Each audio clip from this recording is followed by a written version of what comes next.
Madame, Monsieur, bonsoir et bienvenue dans votre émission Mwenjo. Nous allons parler du VIH avec l'organisation de la 3e journée du sida chez nous en septembre dernier. Un événement qui a réuni des spécialistes locaux, régionaux et nationaux. Ils sont parmi nous. Et pour la première fois, un virologue est intervenu notamment pour évoquer la place du dépistage dans la problématique du sida. Il s'agit du professeur Jean-Claude Tardy. Bonsoir. Bonsoir. Il est virologue au CHU Croix-Rousse de Lyon. Le docteur Catherine Go est avec nous du CHU de la Réunion. Elle est responsable du service chargé des séropositifs à l'hôpital Félix-Guillon. Aurélie Devanne est aussi parmi nous. Elle est sage-femme au PMI de Mayotte, ainsi que Monsef Moudouar de l'association Narikem Sada, une association qui prend en charge les personnes vivant avec le VIH à Mayotte. Mesdames, Messieurs, bonsoir et bienvenue. Merci de participer ce soir à ces débats. Mais avant de discuter avec nos invités, je vais vous parler de la question du sida, qui est une question très méconnue à Mayotte. On ne meurt plus du sida à condition de se faire dépister à temps et de suivre très scrupuleusement les thérapies qui ont considérablement évolué ces dernières années. Alors, comment savoir avec certitude si on est séropositif ? Si on a un risque de développer ou non la maladie? Le seul moyen, c'est le dépistage, notamment au CDAG, le centre de dépistage anonyme et gratuit de Mamoudzou. Nous allons voir comment fonctionne ce centre, quel constat en matière de dépistage. Le point avec Hachim, Saïd Hachim et Bianca Carito. En 3 ans, le centre de dépistage anonyme et gratuit a connu des évolutions, notamment au niveau du nombre de patients dépistés. 950 personnes en 2009 contre 2500 patients aujourd'hui. Une évolution quantitative importante, souligne le médecin-chef des actions de santé publique. Une nouvelle gouvernance qui a apporté une stabilisation du personnel. Actuellement, le service compte un médecin, un infirmier et 3 autres demi-postes de professionnels de santé. Ce service reçoit 600 000 € par an, une dotation pour le dépistage d'environ 4 000 personnes, sauf que dans la réalité, seuls 2500 patients se font dépister par an, une dotation également amoindrie par d'autres soins médicaux pratiqués par le CDAG. Je crois qu'au niveau du dépistage, nous sommes déjà dans des actions où nous sortons de nos murs et je crois qu'il faut le faire encore plus, dynamiser encore plus le dépistage en allant au-devant du public. Pour le versus curatif, c'est vrai que sur Mayotte, il faut renforcer le versus curatif des soins. Sur l'île, le mode de transmission est hétérosexuel. Actuellement, 50% des personnes dépistées au CDAG ont moins de 24 ans. Il y a une proportion femmes-hommes à peu près équivalente et un patient sur 2 est originaire de la métropole ou de Mayotte. L'année dernière, on a dépisté 11 cas de sérologie positive, ce qui fait à peu près 8 pour 1000 tests que l'on fait, qui est dans les équivalences des normes nationales et même supérieures, puisque en métropole, ça peut être plutôt vers 4 patients sur 1000 tests faits. Le souci qu'on a par contre à Mayotte, c'est plutôt qu'il y a des patients qui ne viennent pas chercher leurs résultats. On est à 75% de nos patients qui viennent chercher les résultats contre 90% en métropole. Comme en métropole, il existe à Mayotte plusieurs systèmes destinés au dépistage du VIH.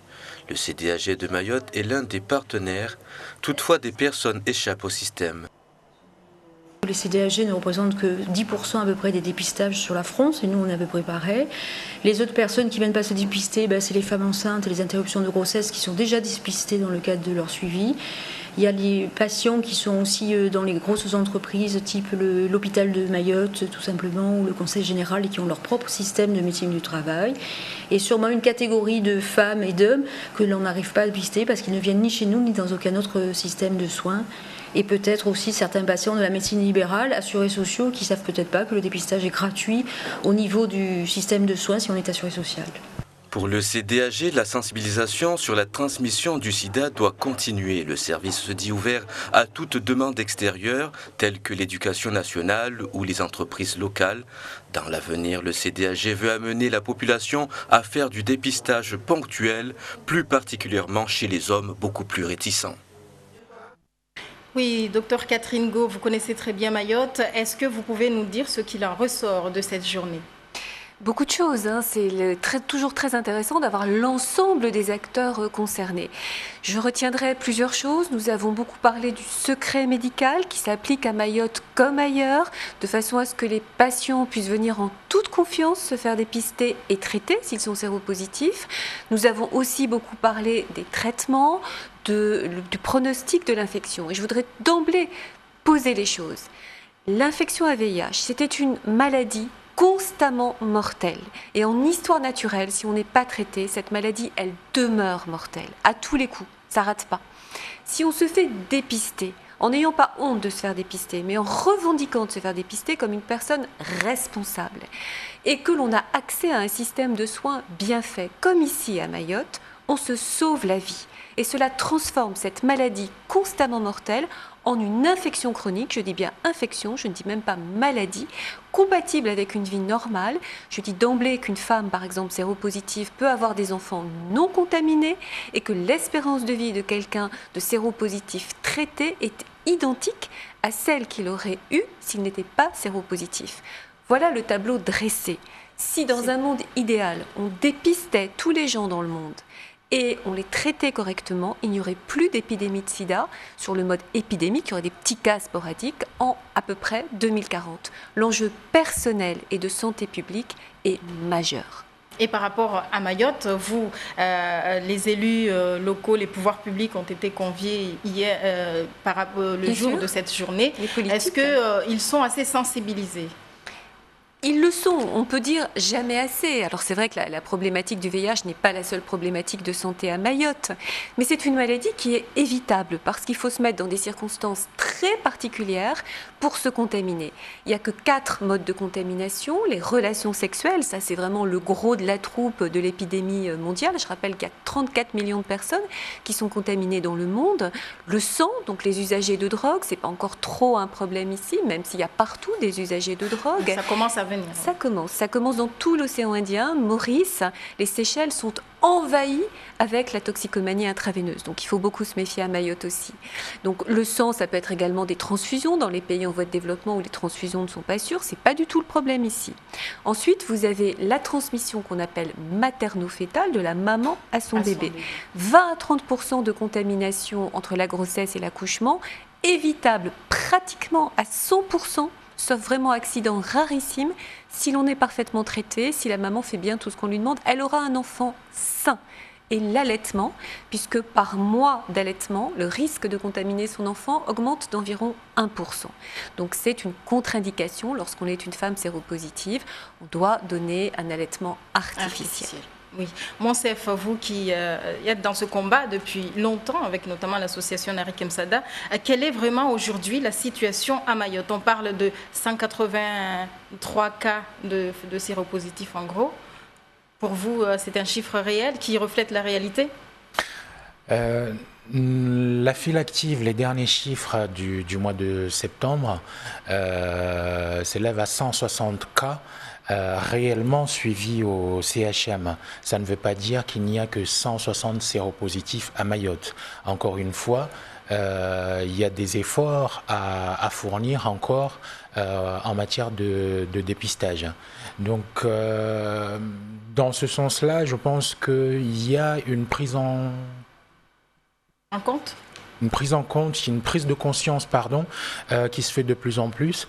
Et il y a une volonté manifeste des différents acteurs de travailler ensemble. Il faut qu'on arrive à coordonner tout ce petit monde pour faire avancer les choses. Oui, professeur, tout à l'heure on a entendu dans le reportage que c'est pas systématiquement, c'est pas un automatisme chez les usagers d'aller se faire dépister. Quelle est l'importance d'un dépistage Alors l'importance du dépistage, il est double. On sait déjà dans tous les coins du monde que sur 100 personnes infectées par ce virus, on n'en connaîtra que 70 ou 80. Donc il y a 20 à 30% des gens qui sont porteurs de ce virus qui n'ont pas été dépistés. Donc bien sûr qu'il faut aller les chercher, ces gens. Oui. Il faut aller les chercher pour eux, parce que plus ils seront pris en charge tôt, plus on aura des chances de les traiter de manière extrêmement efficace. Et comme le disait Catherine tout à l'heure, ils auront une qualité de vie qui sera excellente. Donc ils ne tomberont pas malades. Ça, c'est le premier volet. Le deuxième volet, c'est que ces 20 à 30% de personnes qui ignorent leur séropositivité sont responsables de 90% des nouvelles contaminations. C'est énorme. Donc il y a une dimension épidémique, il y a une dimension individuelle pour que la personne soit traitée et aille bien et vive normalement, et il y a une dimension aussi de transmission, et c'est le seul moyen, enfin pas seul moyen, je dis une bêtise, avec les moyens existants, bien sûr, de prévention comportementale et d'utilisation du préservatif, mais c'est un des moyens supplémentaires. Ça fait 1 an, 2 ans qu'on en parle, il n'y a pas très longtemps, mais c'est de traiter ces patients, mais pour les traiter, il faut d'abord les avoir dépistés pour qu'ils ne transmettent plus l'infection. Vous êtes chercheur et vous êtes très impliqué dans tout ce qui est question de recherche en matière de vaccins. On attend partout, ici et là, qu'il y a des vaccins qui sont testés. Qu'en est-il réellement ? Non, je ne suis vraiment pas un chercheur, je ne fais pas de la recherche sur la vaccination en particulier. Forcément, on est dedans. Depuis 25 ans ou 30 ans avec Catherine. Donc bien évidemment que tout ce qui touche le VIH, je dis bien tout, et pas seulement les aspects médicaux, loin de là, on s'y intéresse. Non, mon boulot en quelques secondes, c'est le suivi au laboratoire des personnes infectées par ce virus, puisqu'on a maintenant des moyens virologiques pour suivre l'efficacité des traitements, pour étudier éventuellement si le virus devient résistant au traitement. Mais en amont de ça, beaucoup de dépistages. Je fais dans mon laboratoire 40 000 dépistages par an, c'est 200 par jour à peu près. Pour répondre quand même, parce qu'on a quelques notions sur le vaccin, c'est pour le moment un échec cuisant. Alors il faut s'en inquiéter ? Bien sûr qu'il faut s'en inquiéter, mais comme on dit depuis des années, il y a quand même un vaccin qui existe, c'est le préservatif. Merci. Vous travaillez beaucoup avec les femmes enceintes Aurélie de Vannes, mais aussi les mamans avec les bébés qui viennent en PMI. Qu'est-ce que vous constatez au quotidien dans votre travail par rapport aux patientes qui viennent et qui sont des patientes séropositives ou non ? Quelles sont les inquiétudes qui en ressortent ? Alors, j'ai pas eu de cas particulier à m'occuper moi-même, et j'ai eu certaines de mes collègues qui, lors de la première prise de sang, on propose systématiquement aux mamans un dépistage pour le VIH. Donc, en règle générale, c'est toujours accepté. Parce que quand on explique aux mamans que si elles refusent, il y a quand même un risque de ne pas savoir quel est son statut sérologique, donc un risque de contamination potentielle pour le bébé. Donc si elle est prise en charge très tôt, il y a, comme Catherine Go le disait, il n'y a quasiment pas de risque de transmission. Donc déjà, la première partie du dépistage est en général bien acceptée. Et ensuite, c'est toujours l'inquiétude de savoir est-ce que le bébé ira bien, quelle va être l'espérance de vie, comment est-ce que je peux faire pour m'occuper de ce bébé. Mais en général, ça se passe très bien. La prise en charge Elle est quand même assez constante au niveau des PMI. Oui, vous vouliez intervenir ?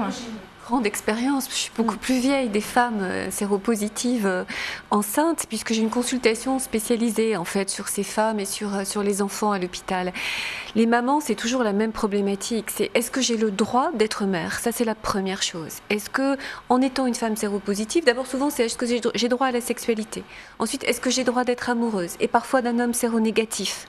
Ensuite, c'est si je suis enceinte, est-ce que je ne vais pas contaminer mon bébé ? Et c'est la question pendant toute la grossesse. Et notre travail, c'est de les rassurer. Et puis, au moment de l'accouchement, il y a tout un processus pour que ces femmes ne risquent pas, parce que l'accouchement, c'est le moment de tous les dangers, de contaminer leur bébé.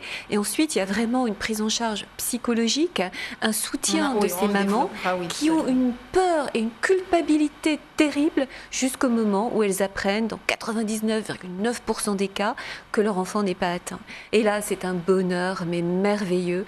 Elles sont séropositives, elles ont donné naissance à un enfant normal.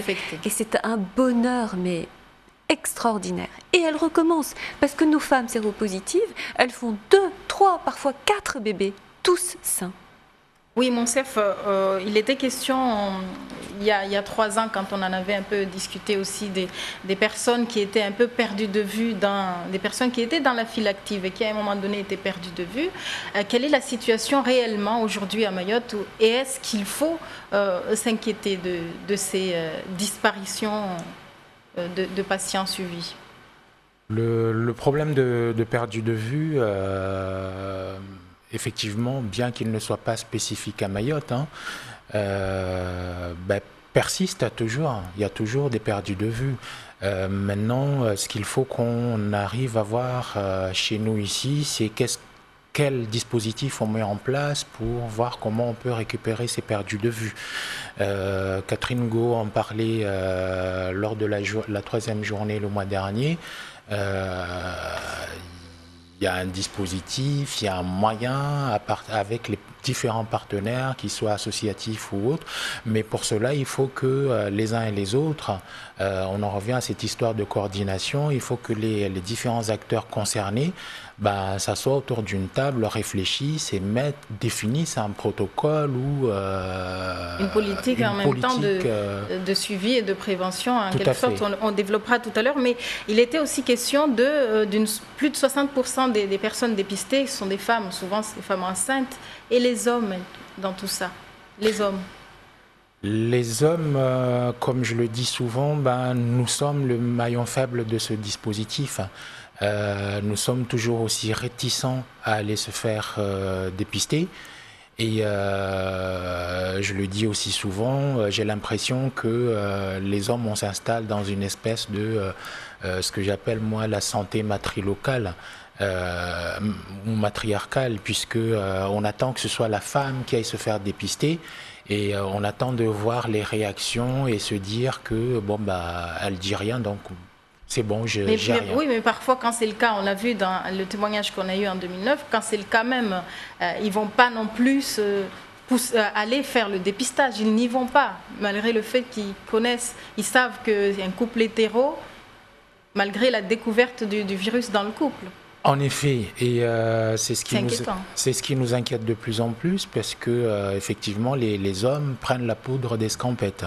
Ça a été évoqué aussi lors de cette journée, c'était le médecin référent, le docteur Lindberger, qui disait effectivement que c'est souvent que dans la cohorte des patients qu'elle suit, un couple, un mari et une femme viennent là, mais sans savoir que l'autre vient là. Donc nous sommes dans des situations où mari et femme vivent dans la même maison, partagent le même lit, sont séropositifs tous les deux, se font suivre, mais séparément, personne ne sait, aucun des deux. Il n'y en a aucun qui avoue sa séropositivité à l'autre. Donc ce tabou-là est très fort à Mayotte et bien sûr que c'est inquiétant. Docteur Catherine Go, est-ce spécifique à Mayotte ce genre de... Alors, les hommes et les femmes qui ne se disent pas leur statut, parce que je l'ai effectivement constaté lorsque je fais des consultations avancées, c'est quand même un peu particulier à Mayotte. Mais il faut se dire que partout où cette maladie porte le poids de la discrimination, de la stigmatisation, et s'il y a des perdus de vue, s'il y a des gens qui ne révèlent pas leur statut, s'il y a des gens qui ne viennent pas se faire dépister, il faut se poser la question. En gros, les gens savent à peu près que voilà, le pronostic s'est amélioré, que le traitement est utile. Mais entre ce que l'on sait intellectuellement et les émotions que l'on ressent, les peurs que l'on a, ça n'est pas du type du raisonnement, tout ça, c'est pas le cortex qui fait ça, c'est en dessous, quoi. C'est vraiment ce qui est du système des émotions. Eh bien, il y a une très très grande différence. Donc, comment lutter contre ça? C'est ça qu'il faut se poser comme question. Et lutter contre ça, ça commence par ce que nous sommes en train de faire. Informer les gens, leur dire ce qui est la réalité, aller à leur proximité, en face à face avec les associations ou avec les acteurs de santé, expliquer, réexpliquer. Vous savez, l'enseignement, ça rend très très humble. Le temps que ça rentre et ne jamais renoncer, ne pas désespérer. Ça, c'est très important. Ce que vous vivez à Mayotte, on le vit dans tous les pays. Nous l'avons vécu à La Réunion. Mais petit à petit, les choses s'améliorent. Alors, qu'est-ce qu'il faut faire? Il faut aussi se souvenir que la chose essentielle, c'est de lutter contre les idées reçues. À Maurice, je dis souvent, mais il y a une publicité, une campagne qui avait été faite qui dit la vérité scientifique, c'est-à-dire ce n'est pas le virus qui me tue, mais c'est votre regard. On en parlera tout à l'heure du regard et du poids de la société, notamment ici, qui est particulier chez nous. Professeur, vous, on a parlé du dépistage, on a parlé de comment il faut faire pour encourager les gens à aller se faire dépister, mais est-ce que il y a deux types de sida normalement? Est-ce que à Mayotte, c'est lequel qui existe, ou quelle est la différence entre les deux types? De type de virus. De virus, voilà, de virus. Oui, en effet, il y a le VIH1 et le VIH2 qui ont été identifiés respectivement en 83 et en 86. Il y a très peu. Le VIH2 dans le monde entier, c'est extrêmement faible, sa prévalence est extrêmement faible, et c'est essentiellement l'Afrique de l'Ouest. Et parmi les pays européens, c'est le Portugal, suivi de la France. Mais c'est 1 à 2% des infections mondiales.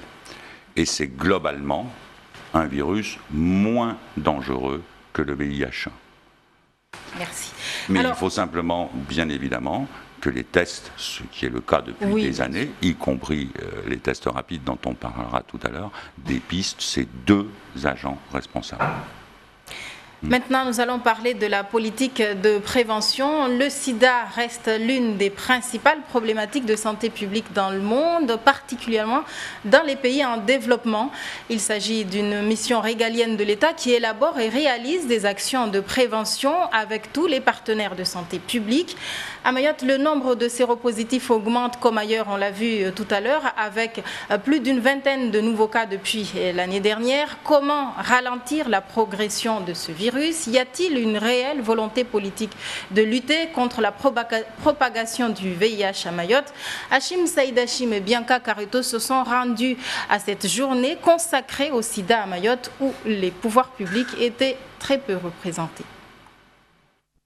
Dans l'hémicycle du Conseil général, l'absence des élus locaux n'est pas passée inaperçue. Pour les organisations de lutte contre le VIH-Sida, les politiques doivent s'investir sérieusement dans la lutte contre ce fléau. La prévention du sida, c'est l'affaire de tous. C'est pas juste l'affaire de l'État et du Conseil général de Mayotte, mais il faut que les élus locaux, les communes s'approprient aussi cette problématique, puisque ce sont eux qui sont au plus près de la population.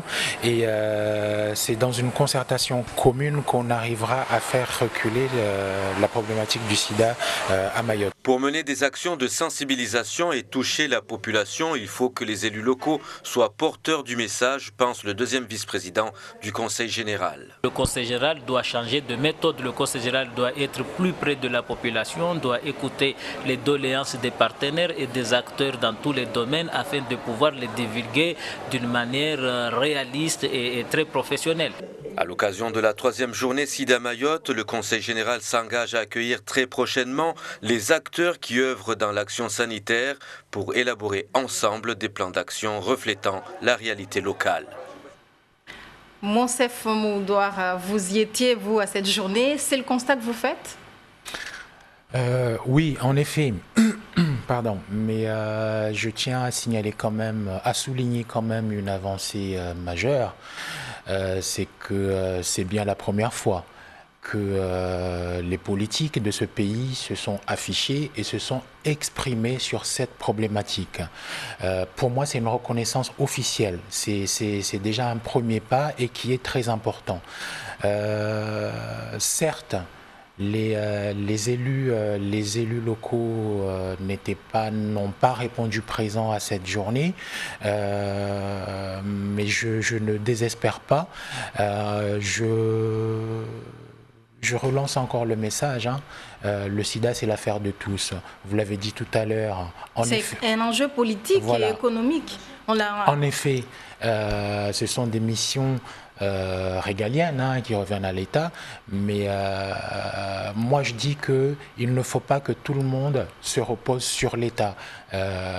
Encore une fois, c'est l'affaire de tous. Je l'ai dit dans le sujet tout à l'heure. Il faut que les communes les différentes communes de Mayotte s'approprient cette problématique parce qu'on est en train de parler de la population, on est en train de parler de santé publique et encore une fois, ce sont ces élus-là qui sont au plus près de la population et il faut que ces élus-là, les différentes communes, s'appuient aussi sur les différentes associations et d'autres acteurs communales. Voilà. Oui, vous, Catherine Go, docteur Catherine Go, vous êtes vice-présidente de la région Réunion. Comment ça se passe chez vous ? Alors d'abord, ce que je voudrais dire, c'est qu'en France, il y a un plan national VIH-Sida 2010-2014 et il y a un volet spécial pour les DOM et les TOM. Et Mayotte est dans ce programme avec une feuille de route clairement tracée. Donc normalement, c'est cette feuille de route qui doit être suivie. Ensuite, ce que je dirais, c'est que bien sûr que les politiques doivent être fortement impliqués dans la lutte contre le VIH-Sida. D'ailleurs, il y a une association qui s'appelle les élus contre le sida, qui est une association nationale qui est dirigée par Jean-Luc Romero, présidée par Jean-Luc Romero, qui a fait un certain nombre d'actions. Les politiques, hier, moi, j'ai trouvé, au mois de septembre, j'ai trouvé qu'ils étaient très impliqués, puisque le vice-président du Conseil général est resté pratiquement toute la journée. Donc, si vous voulez, il a fait acte de présence, il n'est pas venu faire le discours inaugural, il est resté, il a participé. Et le sénateur, bon, à ce moment-là, c'était le vote de la loi sur la vie chère en Outre-mer, donc vous imaginez bien qu'il était à Paris, mais il a écrit un discours qui a été lu. C'est pas mal comme engagement politique quand même. C'est un beau début, on peut dire. C'est un beau début. Oui, alors vous qui travaillez dans les PMI sont dans les communes, comment ça se passe avec la population locale et par rapport à la relation hôpital et commune?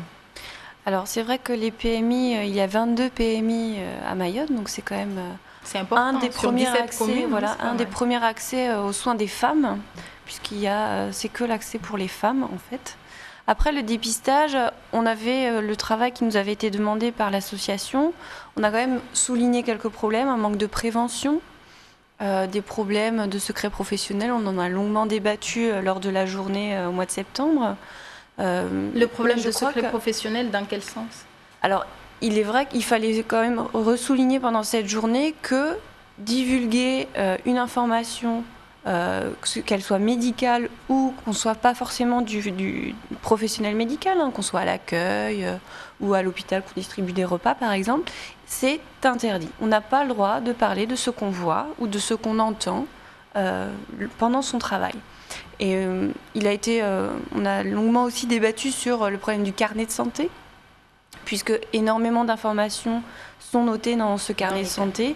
Donc je crois qu'il faut quand même... il va falloir qu'on se mette autour de la table, comme mon chef le disait, rediscuter nos pratiques, réfléchir à une prise en charge qui soit la meilleure possible pour pouvoir informer encore plus nos patients. C'est aussi peut-être lié au fait qu'il n'y ait pas encore de fichiers, on va dire, informatiques généralisés au niveau de Mayotte. Alors ça peut être une solution, oui, tout à fait.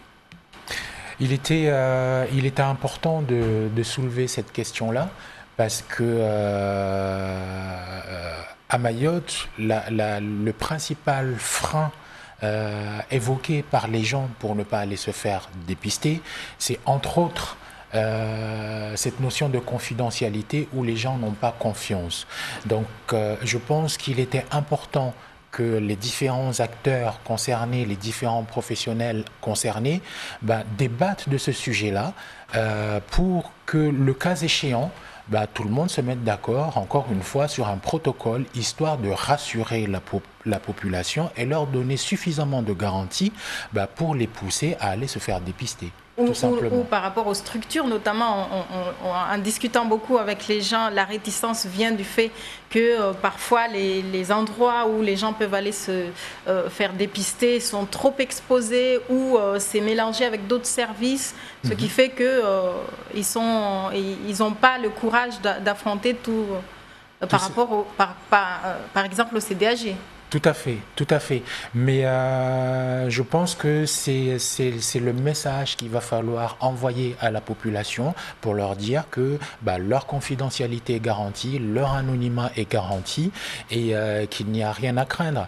Vous parliez de dispositifs tout à l'heure et je céderai la parole au docteur Catherine Go puisqu'elle nous a parlé aussi de ce système de fichiers partagés qui est pratiqué ailleurs. Mais elle en parlera. Oui, enfin nous avons des dossiers informatisés pour suivre nos patients, mais ce que je voulais dire, c'est que puisque nous parlions de politique il y a un instant et concernant cette offre de dépistage, il y a eu de façon très claire une directive gouvernementale, c'est passé au journal officiel, qui dit qu'il faut élargir l'offre de dépistage. On sait très bien que dans les CDAG, il y a un certain nombre de gens qui ne vont pas venir. Donc les médecins libéraux tests peuvent aussi encourager. Doivent être faits, exactement, vous avez raison, chez les médecins libéraux, dans les dispensaires, et depuis donc 2010, il y a la possibilité pour les associatifs, c'est-à-dire des gens qui ne sont pas du tout médecins, à condition qu'ils aient une formation à l'annonce, à condition qu'ils aient une formation à l'hygiène. C'est pas évident de savoir ce qu'on fait avec le truc sur lequel il y a le sang quand on se retrouve avec. Bon, si cette formation est faite et que l'association est agréée, et j'espère bien que ça va avoir lieu à Mayotte, eh bien en proximité, entre personnes tout à fait anonymes et de façon anonyme et gratuite, les associations peuvent et pourront, je l'espère à Mayotte, faire des tests également au plus près de la population. C'est les tests avec le fameux système TROD, là, les tests rapides. Docteur, vous pouvez nous parler un peu plus de ces TROD? Oui, Catherine a déjà dit beaucoup de choses. Donc oui, ça date de... Vous savez, le dépistage, il a commencé en 85. Et pendant 25 ans, le dépistage était dans les mains uniquement du monde médical, à l'hôpital, en ville, dans les CDAG, et tous ces gens ont travaillé remarquablement bien. Mais ça ne suffisait pas. Comme je vous le disais au début de cette émission, 20 à 30% des personnes ignorent leur séropositivité parce qu'ils n'ont pas été, pour plein de raisons qui ont été évoquées ici, se faire dépister. Et donc devant ce constat, 25 ans après, en 2010, eh bien, le ministère de la Santé, sur la base de plusieurs études qui avaient été réalisées, des études un peu pilotes à droite à gauche, a décidé de donner la possibilité aux associations de faire des tests de dépistage après une formation, comme l'a dit Catherine, et une habilitation, ils ne feront pas ça comme ça, qui sera délivrée par l'Agence régionale de santé. Alors ces tests, en quelques secondes, on les appelle les TROD. En quoi ça consiste? Ce sont des tests rapides d'orientation diagnostique.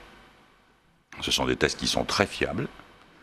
Dans le reportage que nous avons regardé tout à l'heure, le premier reportage, on a vu que jusqu'à présent, c'était une ponction veineuse au pli du cou, d'une prise de sang. Eh bien là, c'est juste une toute petite piqûre au bout du doigt. Mais le TROD existe à Mayotte, enfin, a été testé au moins ici, mais pas... On va commencer. On est en train de faire le lobbying. Voilà.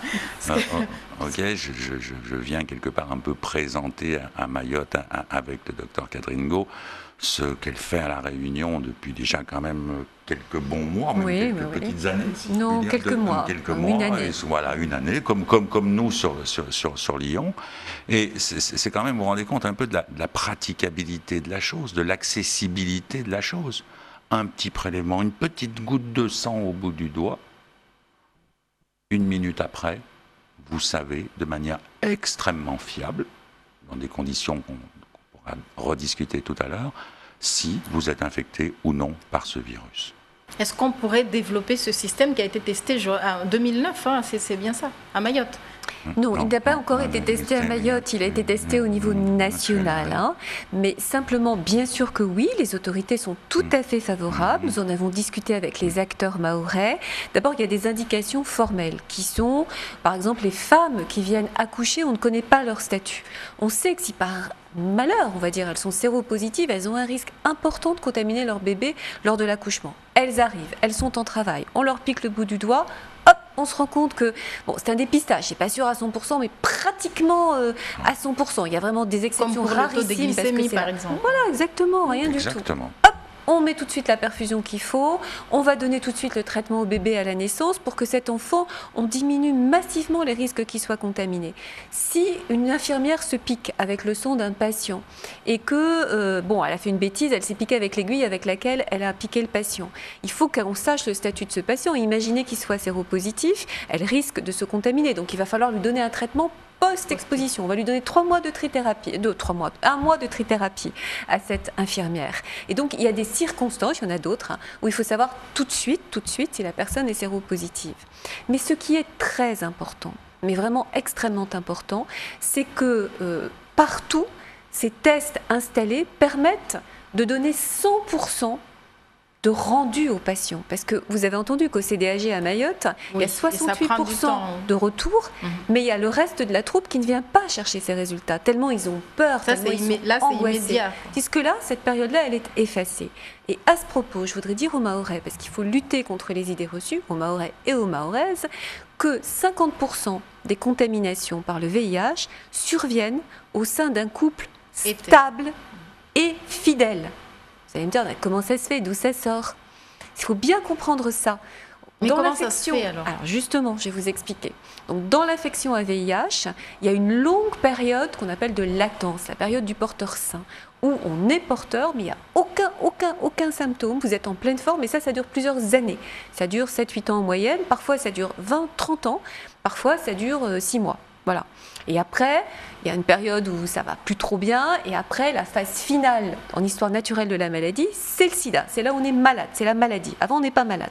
D'accord ? Donc, en fait, il y a une longue période pendant laquelle notre organisme, notre système de l'immunité, se défend quand même pas si mal contre le virus. Donc, une personne, pendant des années, ou pendant toute une vie... C'est pas en vous regardant que je sais si vous êtes séropositive.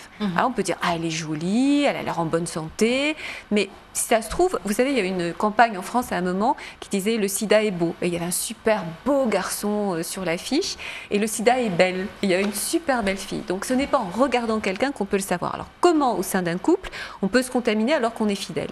Bien, en général, c'est bien rare qu'on n'ait pas connu 1 ou 2 ou 3 partenaires avant de trouver chaussure à son pied et un homme ou une femme avec lequel on est parfaitement heureux. Eh bien, à ce moment-là, sur les relations sexuelles antérieures, peut-être avec son premier petit copain, sa première petite copine, on s'est contaminé, on ramène le virus à la maison, on aime son mari, on aime sa femme et on lui passe le virus. Donc c'est pour soi le dépistage, et c'est pour sa femme, et c'est pour ses futurs enfants. Parce que, vous voyez, la contamination, mettons que ce soit un monsieur, il est à la maison, il contamine madame, madame va contaminer bébé. Si on ne sait rien. Vous qui êtes, je vais sortir la casquette un peu politique, comment ça pourrait se passer à Mayotte et se passe à La Réunion, le développement du réseau ville-hôpital dans la prise en charge et dans le suivi? Normalement, un réseau ville-hôpital, c'est quelque chose qui est fait pour favoriser le lien entre les professionnels de l'hôpital, qui sont en charge quand même, qui sont les spécialistes, et les médecins généralistes, qui sont intéressés par le VIH, et les infirmières et les professionnels de ville. Alors normalement, ces gens-là, ils ont une formation initiale quand même, ces médecins de réseau, c'est très particulier, c'est une spécialité, le VIH. Et ensuite, régulièrement, on leur fait des formations continues. On se réunit, et nous, qui sommes allés à des congrès internationaux, on les met au courant des dernières nouveautés. Et lorsque quelqu'un est grave, quand ça ne va pas, il faut qu'il reste à l'hôpital, et nous le suivons. Alors un petit peu, parfois ils sont hospitalisés, mais souvent en externe, on dit en consultation. Dès que la personne va bien, je vous ai dit, c'est une infection chronique.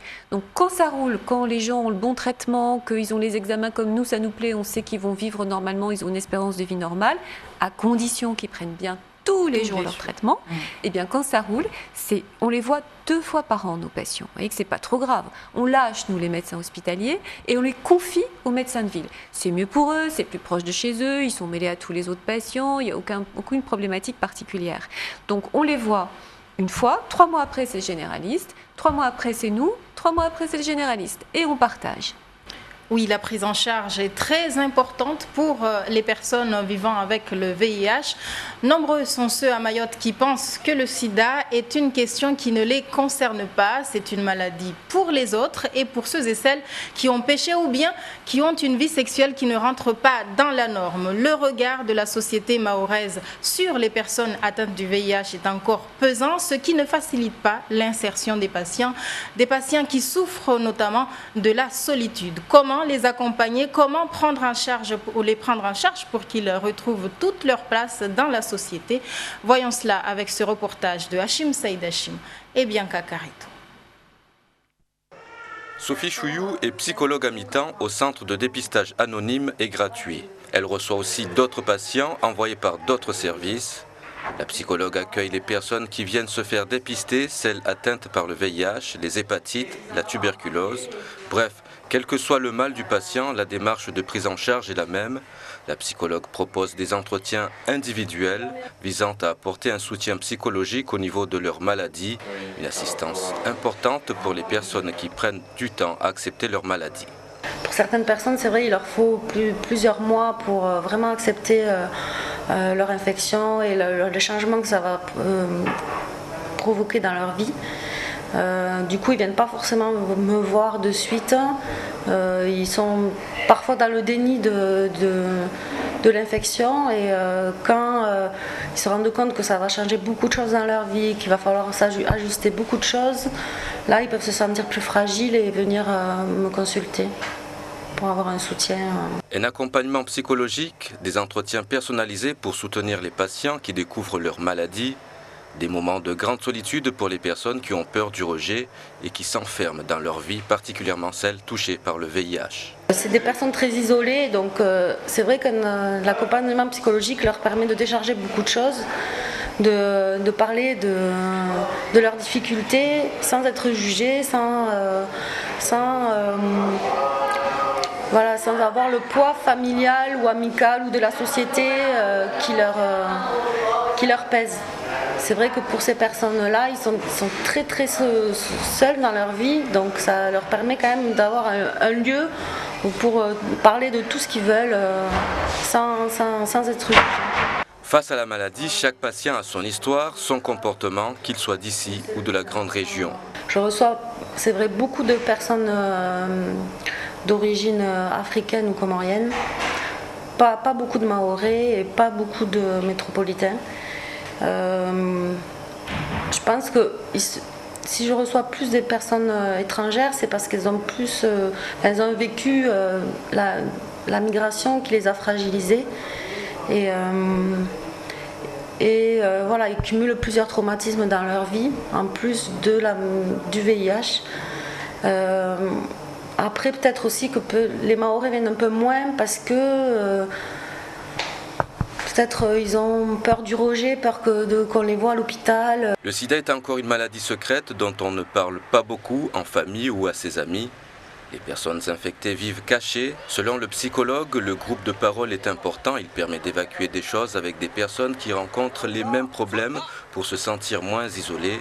À Mayotte, les consultations de groupes de personnes touchées par le sida ont totalement disparu.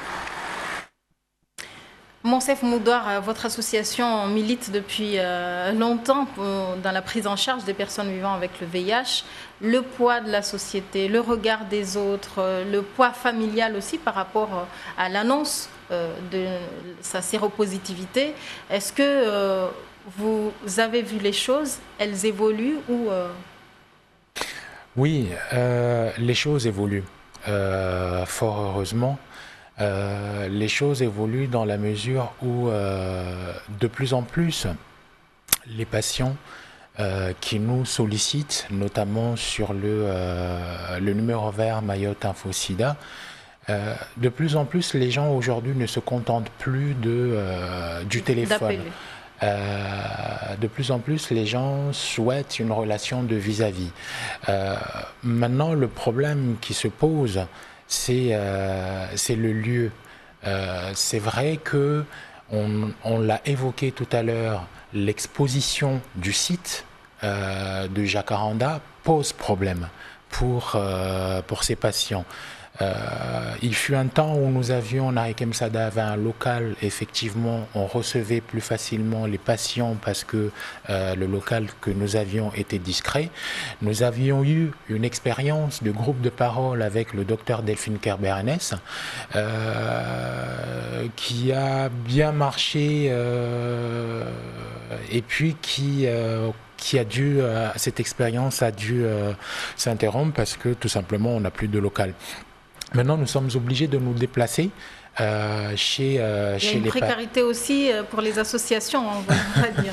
C'est peut-être extrême, mais vous aviez plein de projets, notamment pour l'accompagnement à domicile aussi, et tout cela a disparu. L'accompagnement à domicile, nous la faisons aujourd'hui tant bien que mal. Moi, c'est souvent que je dois me rendre chez des patients, par exemple, pour faire de la médiation, pour les aider à annoncer une séropositivité à un proche. Il y a une logistique à faire, mais on s'arrange tant bien que mal. Il m'arrive aussi souvent que quelqu'un vienne nous chercher. Il n'y a pas que moi. Essentiellement, sur cette action-là, on est deux au niveau de l'association. Mais j'aimerais revenir sur la problématique de la prise en charge psychologique, entre autres, qui est très importante et très primordiale. Je me rappelle qu'il y a 3-4 ans de cela, moi personnellement, je criais à qui voulait l'entendre, il n'y avait pas de psychologue dédié à la problématique du VIH-Sida, à la prise en charge des personnes vivant avec le VIH. Le CHM nous a entendus et je les en remercie. Il y a eu un psychologue qui a dû partir et puis là il y a Sophie Chouillou, mais qui se retrouve dans une autre problématique. C'est qu'elle n'a qu'un poste à mi-temps. À mi-temps, oui. Ce qui pose problème parce qu'elle est à disposition du dispensaire de Jacaranda. Donc pas uniquement pour les patients vivant avec le VIH. Cela correspond bien entendu à un contexte économique qui est difficile pour tout le monde. Mais il faut que nous prenions conscience sur le fait qu'à mi-temps, il n'est pas possible de mettre en place un réel suivi. Or, il y a besoin d'un réel suivi pour les patients mahorais avec le contexte que nous évoquons depuis tout à l'heure. Oui, vous en PMI, est-ce que vous ressentez cette détresse, cette souffrance, cette solitude des mamans qui viennent ou des femmes enceintes qui viennent vous voir? Comment vous les orientez? Alors c'est vrai que les prises en charge psychosociales sont parfois difficiles. Je crois qu'après, c'est aussi le rôle de chaque soignant, de chaque personne qui accueille, d'être à l'écoute de nos patientes et de les orienter soit au CDAG ou vers des associations pour pouvoir améliorer et être plus précis dans notre prise en charge et dans notre soutien. Docteur Catherine Go, vous êtes aussi par ailleurs présidente de l'association RIVE, l'une des grosses associations de lutte contre le sida à La Réunion. Comment ça se passe chez vous dans votre association? Il y a des groupes de travail, des groupes de parole? Il y a énormément de choses. Ce que je voudrais dire, c'est qu'on sait très bien que la prise en charge du VIH, ça n'est pas qu'une prise en charge médicale. On ne va pas soigner un corps, on va soigner une personne avec son histoire, son vécu, ce qu'elle est, ses valeurs, etc. Et bien sûr qu'il faut proposer tout un panel de possibilités. Il faut qu'il y ait des médecins qui soient attentifs, des infirmiers qui soient formés, qui sachent faire de l'éducation thérapeutique, qui apprennent aux patients quel est le sens de ce que vous faites. Pourquoi est-ce que vous prenez ces médicaments? Il faut qu'il y ait des psychologues, bien sûr, nous en avons. Il faut qu'il y ait une diététicienne. Il faut qu'il y ait un lien fort avec les associations. RIVE, vous en parlez, est une association qui est présente au sein de l'hôpital tous les jours, dans une petite pièce, avec une convention avec l'hôpital.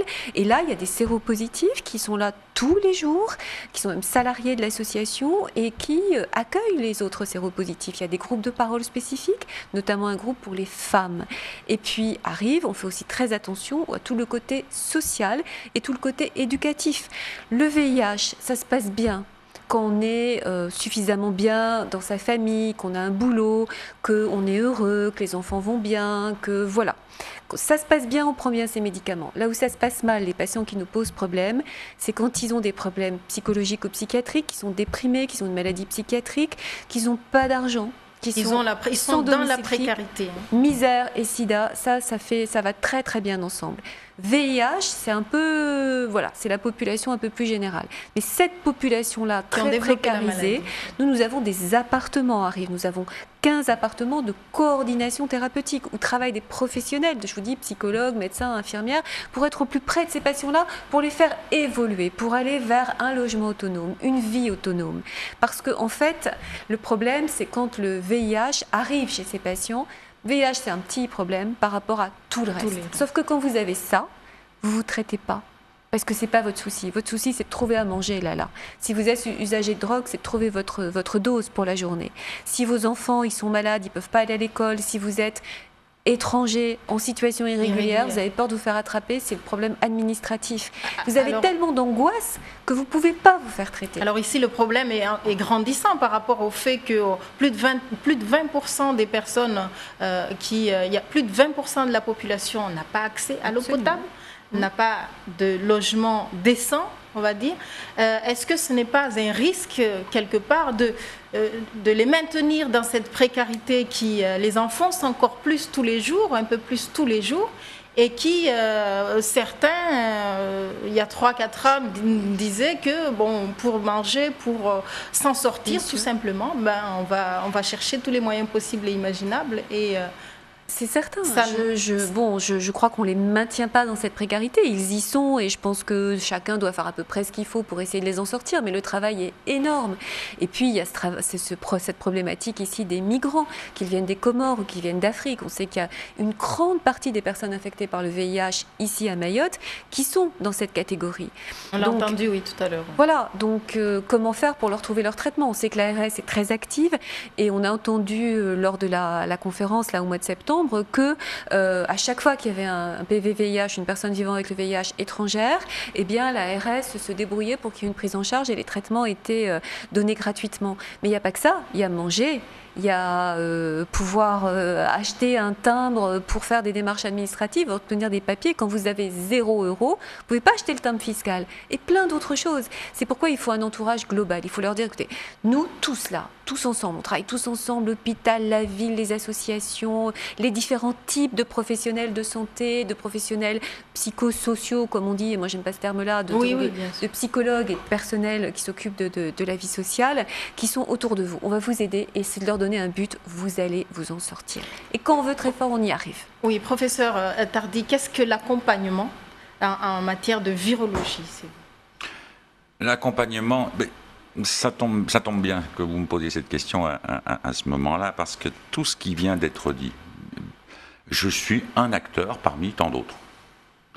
Et l'accompagnement, moi je m'occupe du virus.